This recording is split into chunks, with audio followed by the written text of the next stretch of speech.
Hello, good morning, students. How are you? I hope you are very well.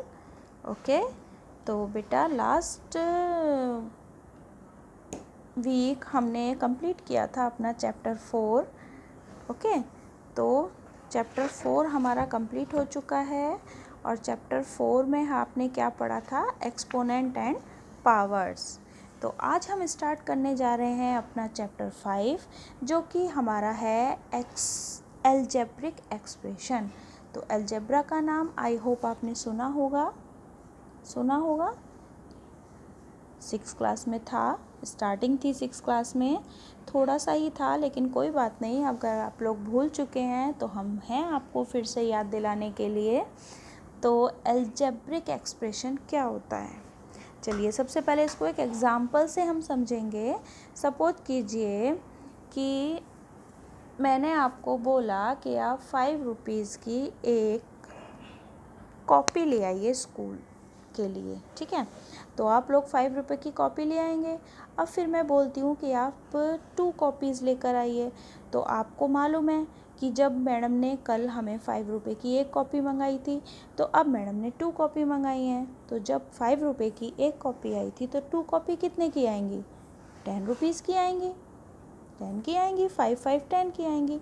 तो simple सी language थी, numbers थे, हमने plus minus किया, multiply किया, जो भी करके हमने कैलकुलेट कर लिया. बट अलजेब्रा में ऐसा नहीं होता है. अलजेब्रा में आप खेलते हैं XYZ से, यानी कि अपने नंबर्स से, जो आपके इंग्लिश के अल्फ़ाबेट होते हैं उनसे. तो वहाँ पर हम यूज़ करते हैं ABCXYZ, ये सब यूज़ होते हैं. तो जैसे कि अभी आपने लिखा यहाँ पर कि 2 × 5 = 10. आपकी 10 कॉपियाँ आ गई, सॉरी आपकी 2 कॉपियाँ आ गई 10 रुपीज़ की. बट सपोज़ कीजिए आपको नहीं मालूम कि कितने रुपए की कॉपियाँ हैं, तो इस x को हम लिख देंगे 5 की जगह. तो 2 × x हो जाएगा, है ना. अब x तो हमें पता नहीं है क्या नंबर है, तो 2 × x यानी कि ये बन जाएगा 2x.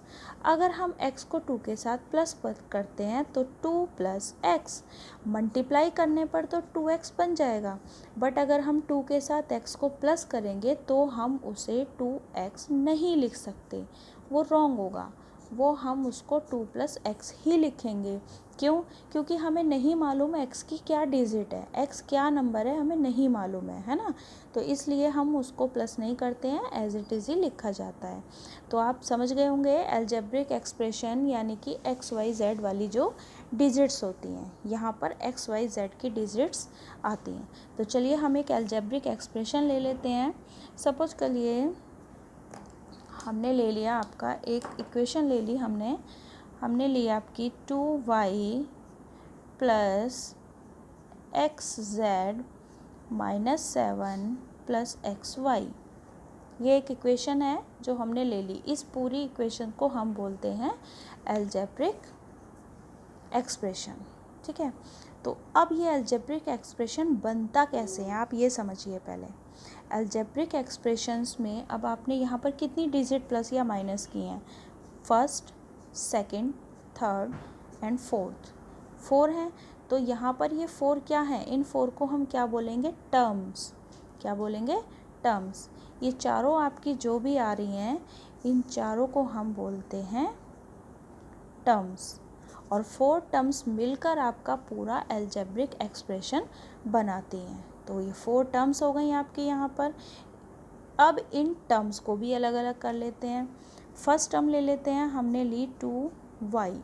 तो यहाँ पर एक तो आपको नंबर दिख रहा है और दूसरा दिख रहा है आपको एल्जेब्रा में आपका y वर्ड, इंग्लिश का वर्ड y, जिसकी आपकी वैल्यू 0 से लेके इन्फिनेटिव तक कुछ भी हो सकती है, हमें नहीं मालूम उसकी वैल्यू क्या है. तो यहाँ पर जो ये 2 दिखाई दे रहा है ये आपका नंबर है, तो इसको हम बोलते हैं कांस्टेंट नंबर. ठीक है, क्योंकि इसको हम चेंज नहीं कर सकते, हम 2 को 3 या 4 नहीं बना सकते, 2 2 ही रहेगा, है ना. तो इसको हम बोलते हैं कांस्टेंट. Constant number. 2 हमारा हो गया कांस्टेंट नंबर। अब इस y को क्या बोलेंगे, तो y हमारा कहलाएगा वेरिएबल। ठीक, y हमारा क्या कहलाएगा, वेरिएबल, जिसकी हमें वैल्यू नहीं पता, वो हमारा वेरिएबल। और कांस्टेंट और वेरिएबल दोनों मिलकर बनाते हैं एक टर्म। तो ये तो आपकी अलजेब्रिक एक्सप्रेशन की बात हुई, टर्म्स की बात हुई, और आपका कांस्टेंट नंबर और वेरिएबल की बात हुई। ठीक है, अब ये टर्म्स कैसे होती हैं। अब इसमें तो 4 टर्म्स मिली हुई हैं। अगर किसी में 4 टर्म्स हों तो उसको क्या बोलते हैं, अगर उसमें 3 टर्म्स हों तो क्या बोलेंगे, और अगर उसमें 2 टर्म्स हों, 1 टर्म्स हो, तो इन सब के अलग अलग आपको नाम दिए गए हैं, है ना। तो वो नाम शायद आपने पढ़े भी होंगे, जिनको हम कहते हैं मोनोमियल, बाइनोमियल और ट्रिनोमियल। तो अगर आपने नहीं पढ़े हैं तो एक बार आपको फिर से हम याद दिला रहे हैं, आप अच्छे से पढ़ लेंगे और इस बार आप नहीं भूलेंगे, क्योंकि नेक्स्ट क्लास में भी आपके ये यूज़ होंगे। ठीक है ना। चलिए, तो अब हम यहाँ पर 1 मिनट आपका थोड़ा सा हम देख लेते हैं।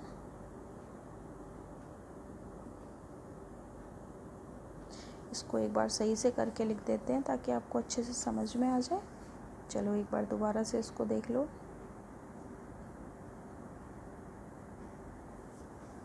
ये आपका हमने कोई भी एज अ एग्ज़ाम्पल इसको समझने की कोशिश कीजिए। हमने एक एग्ज़ाम्पल लिया है 9xyz और प्लस के 7y। ठीक है, तो इस पूरे को हम क्या बोलेंगे, इसको हम बोलते हैं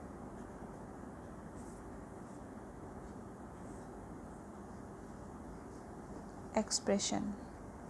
ये पूरा हमारा क्या कहलाता है, एक्सप्रेशन। अब इस एक्सप्रेशन में आपने 2 टर्म अलग अलग निकाल दी, एक तो ये हो गई और दूसरी ये हो गई। तो अब हम इन दोनों को क्या बोलते हैं, तो ये दोनों हमारी कहलाती हैं टर्म्स, है ना। ये आपके ये दोनों क्या हो गई, टर्म्स। अब इस टर्म्स में से भी हमने ये चारों चीज़ें अलग अलग निकाल दी, ये 9, ये x, ये y और ये z। ऐसे ही इसमें से भी अलग निकाल दिया, ये 7 और ये y।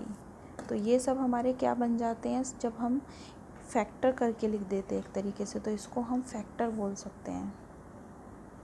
इन सबको हमने अलग अलग लिख दिया, तो ये सभी हमारे क्या बन गए, फैक्टर्स। तो क्लियर है ये सभी। चलिए, इसमें आपको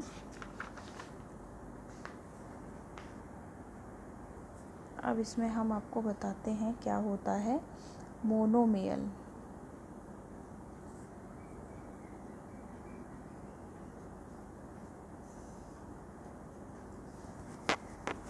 मोनोमियल्स क्या होता है,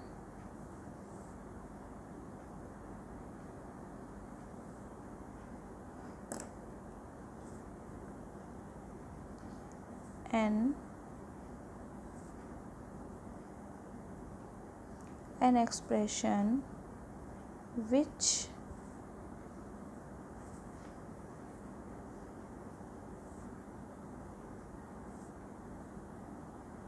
contains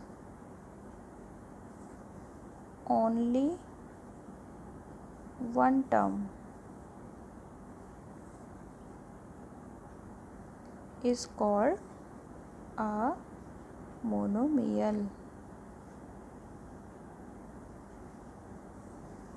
ओके, एग्ज़ाम्पल देखिए जिसमें सिर्फ एक ही टर्म हो, जैसे कि ओनली 6 है, ओनली 2x लिखा है, ओनली xyz दे दें, या हम लिख दें ओनली 9xyz। तो ये सब अलग अलग टर्म्स हो गई, तो इनको हम बोलते हैं मोनोमियल। सेकंड आपका आता है बाइनोमियल।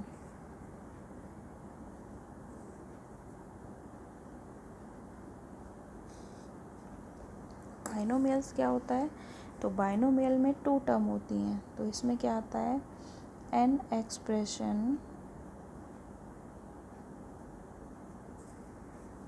which contain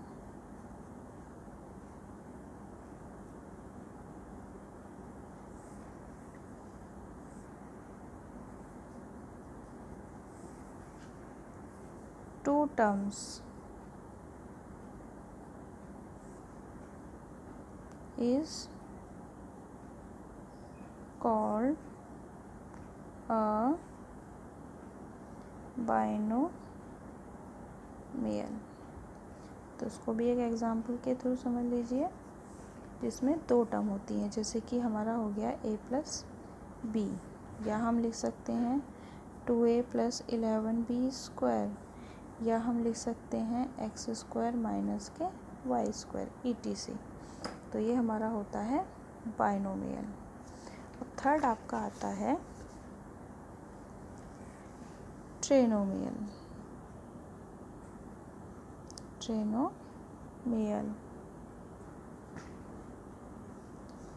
यानी कि 3, तो इसमें 3 टर्म आ गई। तो इसकी भी डेफिनेशन लिख लेंगे, n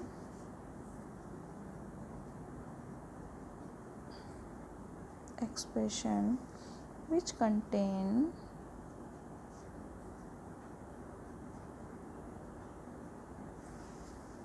three terms is called a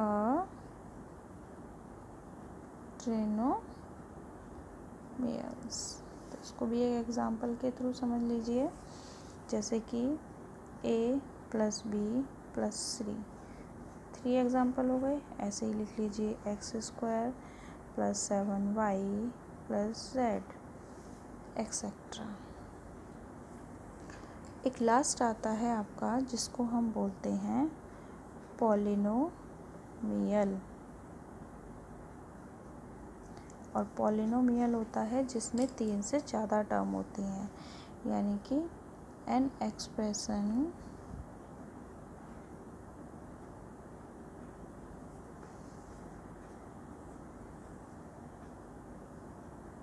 containing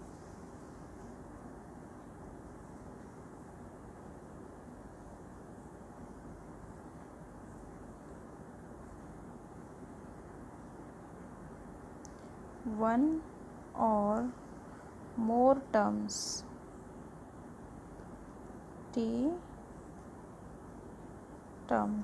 is called a polynomial.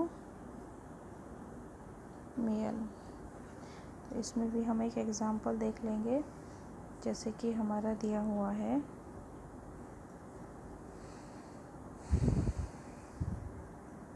2y plus xz minus 7 plus xy। तो 4 टर्म्स हो गई, 3 से मोर हो गई, तो इसको हम बोलते हैं पॉलिनोमियल। तो इतना आपकी समझ में आ गया होगा।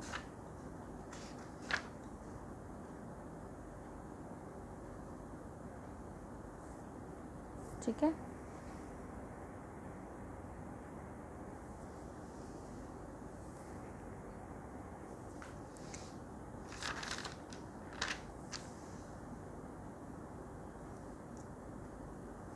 अब आपका आता है प्रैक्टिस जोन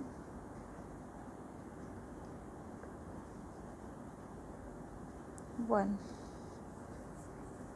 प्रैक्टिस जोन 1 में क्वेश्चन नंबर फर्स्ट दिया हुआ है आपका, राइट 2 न्यूमेरिकल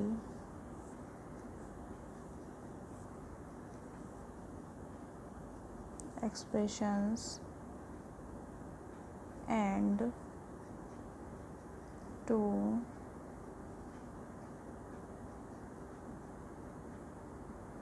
algebraic expressions। ठीक है, 2 न्यूमेरिकल एक्सप्रेशंस बतानी है आपको और 2 algebraic expressions बतानी है। तो अलजेब्रिक और न्यूमेरिकल दोनों ही मैं आपको बता चुकी हूँ। तो इस क्वेश्चन को आप खुद करेंगे, ये आपका होमवर्क हो गया। ठीक है, नहीं समझ में आता तब आप मुझे कॉल कर लीजिएगा, मुझसे पूछ लीजिएगा, मैं आपको बता दूँगी। नेक्स्ट क्वेश्चन देखिए, identify the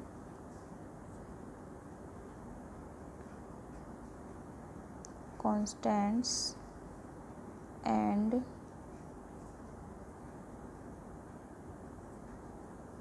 variables in the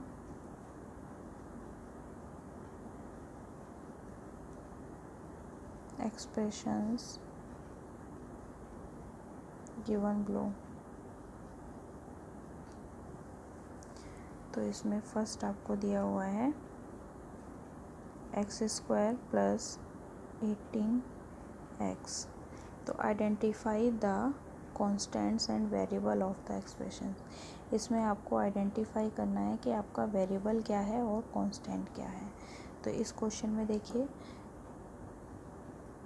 ये आपके वेरिएबल हैं और 18 आपका कांस्टेंट है। ठीक है, तो ये दोनों क्वेश्चन आप होमवर्क में कर लेंगे। आज के लिए इतना ही काफ़ी है, बाकी नेक्स्ट क्लास में हम स्टार्ट करेंगे आपका नेक्स्ट प्रैक्टिकल जोन।